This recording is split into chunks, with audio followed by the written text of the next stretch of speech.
stop trying to seek acceptance. Stop trying to fit the labels and the boxes that society tries to put you in. Sure. And it's tough because we're hardwired to do that. We're social creatures, and we can't isolate ourselves from our community. Yeah. It's A, unhealthy. Yeah. That kind of isolation is unhealthy, and B, we need other people. It's just a fact of life. Mm-hmm. But not to the extent where you're dumbing down who you are. That's a crying shame.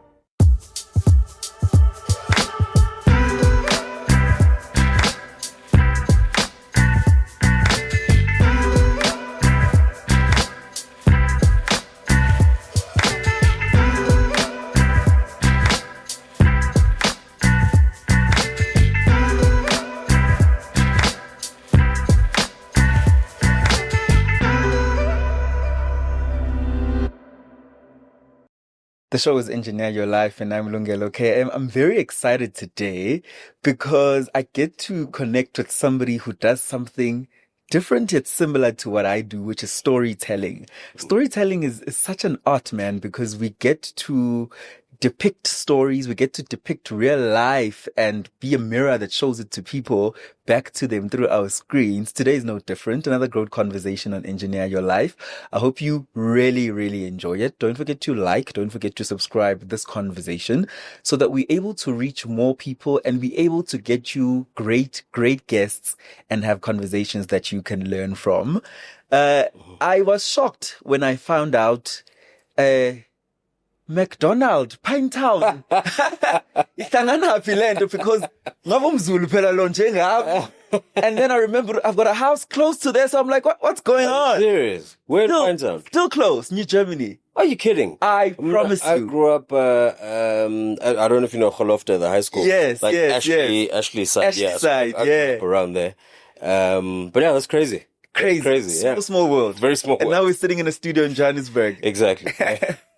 Mr. Loyiso MacDonald, how's your heart today, brother? Good. It's pumping a little bit fast. Went to the gym this morning, so Okay. I think I'm still the adrenaline's still just coming down from that. But in general, yeah, good. Full, I think. Full. Sure. Is gym your new thing or it's always been a thing? It's always been there, I think, especially around, let's say, high school. Mm-hmm. Where I started to get a little bit more physically active and I've always loved sports and I've always loved being outdoors. Yeah. But yeah, playing rugby in school and playing different sports, I got into gym. And it's always been like an on-off thing for me. I'm not like Gym freak. obsessed with it, you know what I mean? Yeah. It's like it has its purpose. Sure. And for me right now, it's like I'm pushing 40, so it's like, dude, let's just keep things, where they need to be. Yeah. Yeah. High school, were you still in Durban? Were you still in Pinetown Yes, area? yeah. So my parents moved from the Eastern Cape. I must have been around 4 years old. Sure. We first moved to Queensborough, Mm-hmm. and then from primary school, so from grade 1, I was in Pinetown up until I matriculated. Pinetown boys. Yeah, I went to Pinetown Junior, blue Pinetown uniform. Senior, and then matriculated at Pinetown Boys as well. Interesting, bro. Geez, Pinetown boys is completely different to your time now. Yeah, I've heard. I've heard. Yeah. As Trump would say, bad things are happening there. That's not a good thing, but yeah, it happens. Time. You speak about your heart being full. We are witnessing you right now on your character on Inimba as Lazarus. Would you say perhaps because you are in your element, even in your work and in your career, it contributes to the fullness in your life at the moment? I think so. If not the other way around, I think, yeah. You mentioned storytelling, and the weird part of the job that I do is often, the art imitates life. Sure. And sometimes the other way around. But I've found in my journey so far, depending on what space I'm in, depending on my own peace of mind, it often affects the work. Mm-hmm. It often gets infused into the characters. Mm-hmm. As actors, our tools are our bodies, and therefore our minds. So our experiences are what what determines our approach to the work. It's why you can get, 10 people in a room all auditioning for the same character. But nobody's going to have the same approach to the work. And the reason for that is that we're all individuals. We come from different backgrounds, different life experiences. And it's through that lens that you see that particular character that you're playing or the story that you're telling. And those two things can't be separated. It's part and parcel of the job. So at the moment, I'm in a good place in my life. And, and then this role comes along and you're very rich in the role. He's, that is putting it mildly. There's some stuff coming that we've been shooting because we haven't seen much of his personal. Sure. But when they announced the extension for another 90 episodes, there's some stuff coming where you get to see a little bit more behind the curtain in terms of Lazarus and who he is. Beyond the work. Yeah, beyond the guy who just, prances around in suits at the office. And we don't know what he really does. Boardroom now, all that crap. So, we get a glimpse into who he is as a human being. And, sure. I'm enjoying that process. It's almost like, peeling layers off an onion. It's always fun doing that with the character you play. But, so I'm in a good space and this particular character, without giving too much away, he's in a space. Let me put it that way. There's something you echoed right now when you were explaining how you can't really separate the character and the human being, and how the human being, what they are going through in their life, affects how you interpret the character. For us, who I'm not an actor, I podcast, I talk on a microphone, so this is really me, right? So I always thought that an actor puts a stop to their own life, gets into character and completely separates the two. But you're saying to me that if I'm having a bad day, it can contribute to how I perform. Oh, absolutely. Yeah. I mean, depending on the day, let's use that example. If you're having a bad day and the scenes you're playing on that particular day are very gleeful and happy and you're in love, and how do you tap into that? I know there's nothing mysterious about acting, right? We all act. When you're hungry, you act in a particular way. When you're thirsty, you act in a particular way.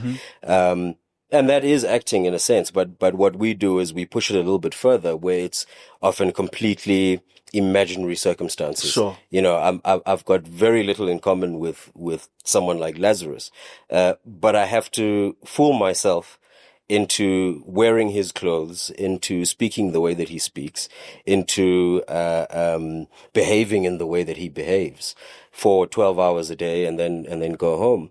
But yes, it's always through the lens of who you are as a human being, which is why we look at portrayals of certain characters from different actors.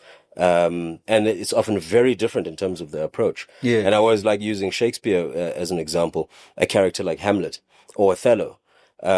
Throughout history, we've seen different actors play those roles. Correct. Very famous roles. Sure. But none of them do it in quite the same way. Yeah. And the reason for that is they're different human beings.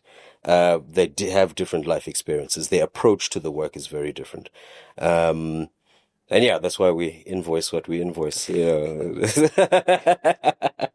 And then, with that said, conversely, when you are in character, right? There are instances where we as the viewer start believing the character so much. Would you say that comes from a place of you escaping your real problems and you trying to morph into the character so beautifully? Because sometimes we can even see when a person is not really doing justice to a character. I get you. Yeah. When you're performing at your peak, what would you say makes you perform at your peak? Well, before I answer that, what would you say when you're watching an actor play a role? What would you say for you? When you watch a scene and you go, it's not quite there. Like some things are missed. Like what does it look like to you? Because it will inform what I'll say next. When I'm on my phone, because you're not shifting my emotions by how you. I'm not grabbing your attention. I'm not grabbing my attention and my emotions, because when you grab my attention, my emotions are like, whoa, what did Lazarus just say? Yeah. Well, what you're talking about there is engagement. Okay. If I'm not engaging with the text, the script, I'm not engaging with the story. How can I convince the person whose time I'm asking for, our audience, to engage with me? So Marlon Brando put it in the simplest way. The only job an actor has is to not be boring. And essentially it's what we're talking about, engaging with the work and therefore engaging with an audience. Yeah, it's a tricky thing, and there is no one way of doing it. I mean, you ask 10 people, 10 actors, how they get into character, it's all going to be different. I didn't study acting. So I found my own process, if you can call it that, that works for me as an individual. Yeah. For other people, it's different, So yeah, it is a very individualized job. It's very, one thing in common with most actors, we're all empaths, I'd say. Okay. We have the ability to put ourselves in another person's shoes. Sure. And without that, we wouldn't be able to do what we do. Yeah. So also we tend to be quite sensitive souls deep down, We feel things maybe a little bit more than the average person does. But yeah, man, it's a tricky job sometimes because you really have to distract yourself from yourself often, which goes back to what you were asking in terms of if I'm having a terrible day, how do I put that aside and literally and figuratively put on the shoes of somebody else for 12 hours, or depending on how long you're doing it, whether it's theater or film or whatever. And it is a skill, definite skill, that one has to learn. In my case, experience taught me that, I've often, been at my lowest and had it in my personal capacity, but having to show up every day and do the job required of me. Correct. And yeah, there's definitely a dissociative element to it where you literally do have to just put that aside, walk away from it, whatever's going on before they say action. And then at the end of the day, you go back to that and deal with, it's almost like putting yourself on a shelf, that you go, okay, cool, I'll see this later, come back to it later at the end of the day and go, okay, cool, now I'm back to myself. And now I can deal with my own real life. Yeah. But yeah, it can be tricky sometimes, but I'll start pushing you a little and